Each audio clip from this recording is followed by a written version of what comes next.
Hey everyone, Samantha McLean from Elite Agent Magazine, and we are back again with highlights from week 2 of our Transform program, which was so action-packed and full of great content that we needed to split it into 2 videos. In the first video, you'll see Head Transform mentor Claudio Encina talk in detail about the importance of knowing what your why is. Why do you get up of a morning and do what you do?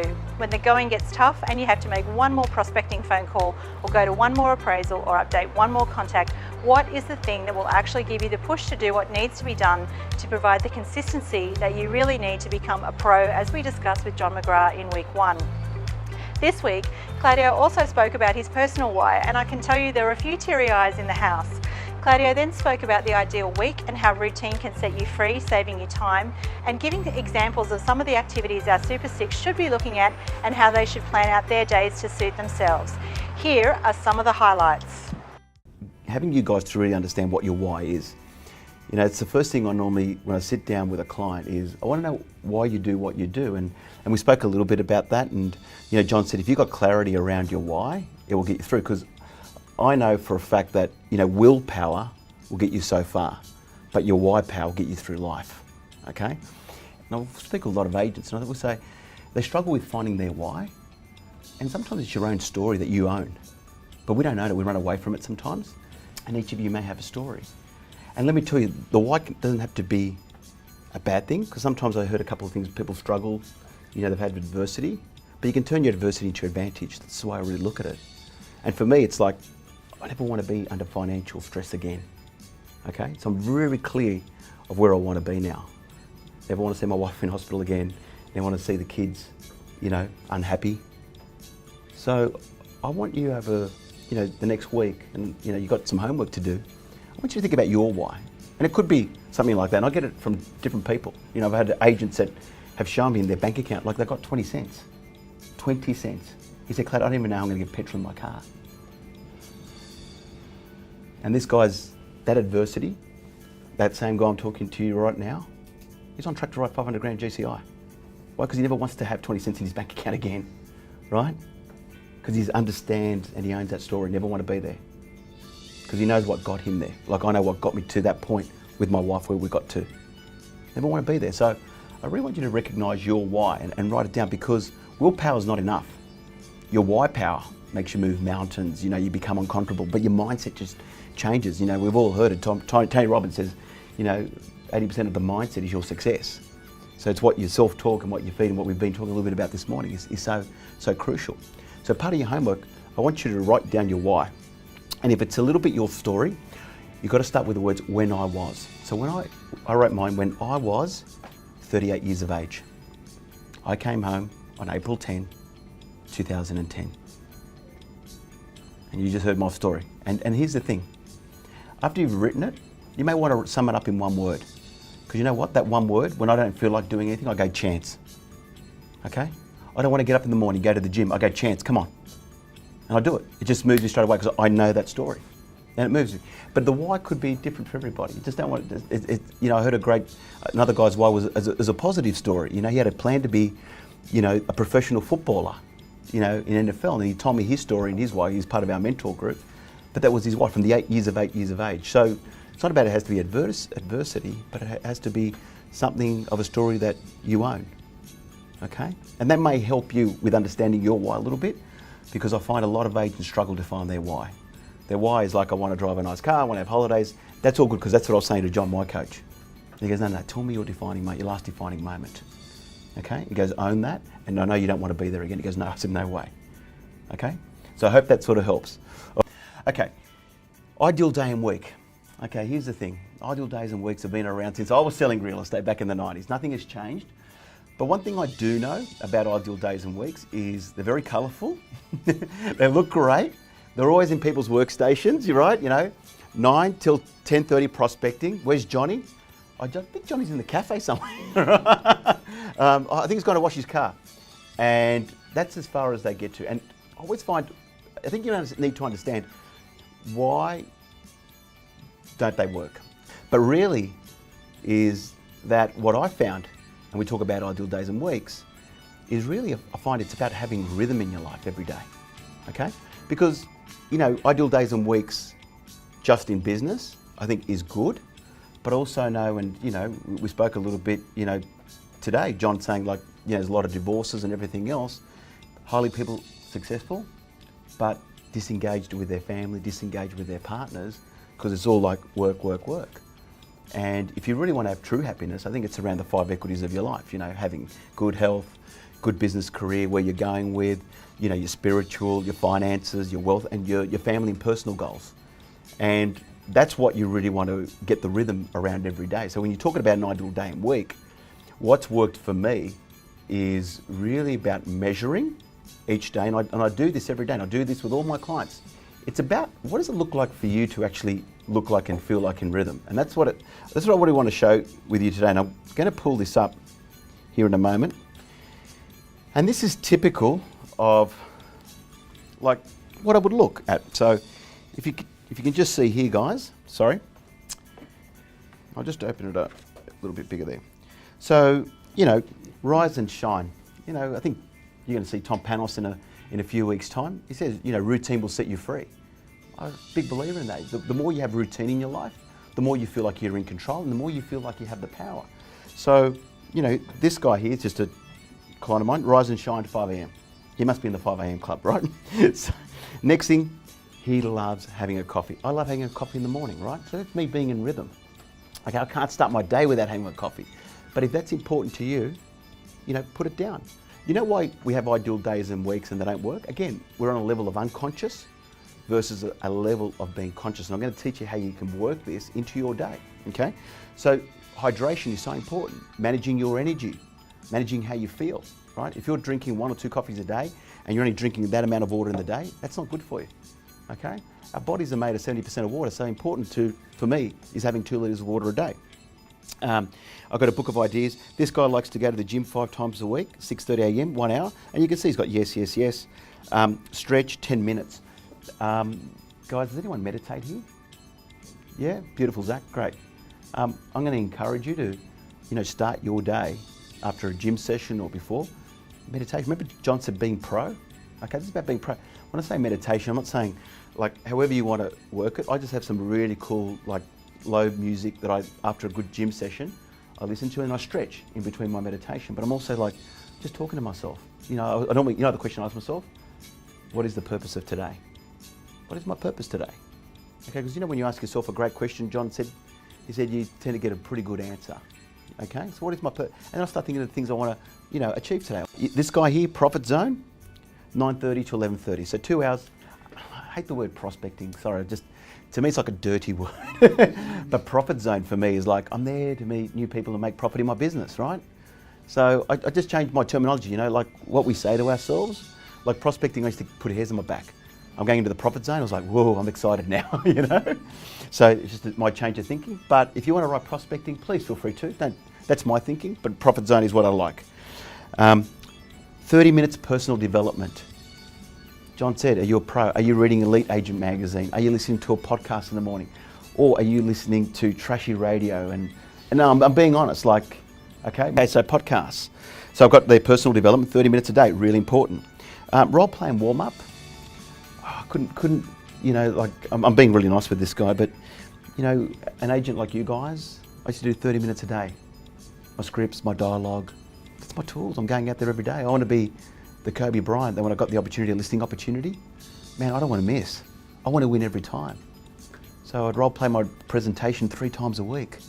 What John said, like sometimes we talk too much, but if you actually sit there and ask questions, I used to ask the questions, from whatever it may be, it's just from, if you want me to bring the right comparables to your home when I see you tonight, Kim, what do you think your home may be worth? With your marketing, would you like me to bring the last 3 successful marketing campaigns that we used in X suburb around the corner from you? Or would you prefer to sit down and tailor make your marketing campaign together? It's all about questions and, because at the end of the day, the more questions you ask, and something you'll learn from some of the people that the great coaches we've got coming up over the next 12 weeks, decisions are based and made on emotions. I like him, he's comfortable, okay? So really think that. So role-playing practice was really important. Calls, 30 conversations a day, okay? Talking to past clients, talking to buyers, if you want a cold call. But I think the more conversations you make, I think if someone said to me, Claudio, what's the sort of benchmark I should be looking at? I'd say to you, in your ideal day and week, 30 calls a day is what you want to aim for. What do you like doing? Like, I can see you enjoy door knocking, Jamie. Like, yeah, and there are many other agents that actually like meeting people, and they're not, you know, I'd rather meet people face to face. But for some people, for this guy, it's door knocking every day. Listings weekly, he wants to take one. Add new people to the database, 20 a day. Appraisals booked, he's looking for 1 appraisal a day. Face-to-face appointments, 2 a day. Profit zone, he's got 9 a.m. to 1 p.m, 4 to 7 at night. On Wednesday, he does business building, 4 to 7. Hot buyer list, magazine sent out, thank you card sent out, he wants to do 5 a day. Email and texts, he aims to do 10. Relationship time, you know, date night, Sunday night. Wow. You know what? If I could, you better put that in there. You know, we're going to come and talk to your partners. You know, when I talk to agents and you know, part of it sometimes it does get personal, and they say to me, Claudio, like, you know, my marriage is falling apart or whatever. It's not like an overnight event. It's a series of things that have occurred to that point. And what I found is most people just don't make the effort anymore. Do you know what I mean? Like, I can say I'm happily married 13 years, but I still make an effort, you know, to have time with the family and the kids all together. You know, you heard I try and make most nights at home at 6:30 at night, if I can, or 7 o'clock, to try and have dinner on the table. Family is probably the core and the nucleus of the way you're going to feel everything. If you can get that right, your business will flow, everything else flows. So there's a bit of an example of what it looks like for me to be in rhythm. Now, here's the thing, but here's the catch, right? What you've got to do is reflect at the end of each day, okay? And I get, oh, but Claudio, 6 o'clock, I'm running out the door to get back to the office and get home or whatever else. And, you know, people that make excuses generally have no money. So if you want to be a pro, don't make an excuse, right? And you'll have lots of money because you'll be able to do this. But at the end of every day, you need to reflect and go, did I revise my goals? Just for 10 minutes, just look at your goals every day. Can you put in there as well, read your why until you own it. I don't need to read my why anymore because I own it. But John, my coach, made me do it for 6 months. Every day, read it, read it, read it. And now he said, oh, you put that why in an envelope, and he goes, choose a colour envelope and put it in next to your bedside table. And you know when you're having a tough time in life, challenges like we all do, we're all human. He goes, I want you to go and pick up your why and read it again. Okay? That was the best exercise. That defined my why, and, you know. But write down your why there and read it. I want you to read it every day, okay? Till you literally own it. And then each day just check in with yourself. But be honest, okay? Your ideal day and week is more about you being in rhythm. And I want you guys to be in rhythm in your life, okay? Not just in your business, but in your life, okay? Because that's where happiness really starts, is everywhere in your life. So as I said before, I said a lot of agents who are great in their businesses, but they're into their third marriage, right? Yeah. Okay? And I can see guys, right? And I remember, just quickly, sitting in '96, John was having his first or second hour, I can't remember, at the Sheraton on the Park here in Sydney with about 150 people. It was really small then. There was a guy named Bob Bolan who spoke on stage. And he was writing 20 million bucks a year then. So that's probably about 50 mil today, maybe, right? And I thought, I want to do what he's doing. And I went and spoke to him after he spoke, and I said, oh, Bob, I'd love to come and see you in you know, Michigan, because that's where he's from. He said, speak to my PA Regina and organise it. Anyway, he had a shadowing program at the time which cost $5,000. I was like, okay, I didn't realise there was a program, but he said, come over, but you get to stay with me, etc. But the one thing that I found out was he was making $20 million a year, working 4 days a week. Working 4 days a week, okay? Half the time, what we're doing is we're not being productive in what we're meant to be doing, right? We just fluff around and we jump from one thing and we get distracted and whatever else. You need to have laser beam focus in what you want to achieve every day and to be in that rhythm, okay? It's really easy. So you can make the excuses and have no money in the bank, or you can be the pro and be fulfilled in your life, which is not about the money. It's just having fulfillment in your own life and a sense of achievement. I've got it right at the end, I've got a gratitude book. You know, I'm a big thing At the end of the day, I've got this book right next to me, like a journal. I just write 3 things that I'm grateful for the day. You know, just like whatever it is. You know, it could be like today I'll probably write, you know, meeting 6 awesome people, you know, and being part of their journey. So that could be one thing. The next thing could be, you know, had a great workout this morning. You know, felt really good. So, you know, gratitude at the end just sort of completes the end of your day, and it allows you to reflect. You see why people feel like they're on the treadmill? Because they never stop and reflect. You know, we just feel like we're just going 100 miles an hour, like every day. And those type of people are your grinders, living from paycheck to paycheck, versus the super achievers at the end of the day, have got absolute clarity, have got absolute rhythm, okay? And always tend to be quite humble and grateful, okay? So I want you guys to take that away. Look in your time, but make sure as part of the prospecting or your profit zone, okay, you should be doing, just so you know, minimum 12 hours a week. Minimum, aim for 12 hours a week. There's a gentleman by the name of Tim Ferriss. He's got some great podcasts, by the way, Tim Ferriss. But he said, if you had a goal that you wanted to achieve in 10 years, but you had to achieve it in 1 year, how would you work differently today? Imagine that. If you had a 10-year goal, which could be opening an office, could be whatever, I don't know, being number 1 in an area. That was your 10, and you could achieve it in 1 year. How would you work differently today? Because sometimes we go, that's my 10-year goal, and we just work at this little pace.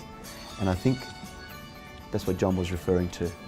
It's like when you ask yourself a really great question, you get an exceptional answer. And it gives you the focus. Like you said, if I had to do this in 12 months, what would you do? I need to do this, I need to, like, you start thinking. And that's probably the greatest way for you to start dissecting where you want to get to. How good is that Tim Ferriss concept? What if you had a 10-year goal and only had 1 year to achieve it? How would you work differently? Definitely something to think about. Stay tuned and look out for our second video where we have Greg Dickerson from CoreLogic talk about some of the science behind asking your vendors for VPA and how you can really hone in on your farm area by science and numbers, and what is coming up in terms of predicting which house in your neighbourhood is likely to list next. Remember, if you have any questions for our coaches or for our Super 6, tweet us at EliteAgentMag, #transform. See you soon.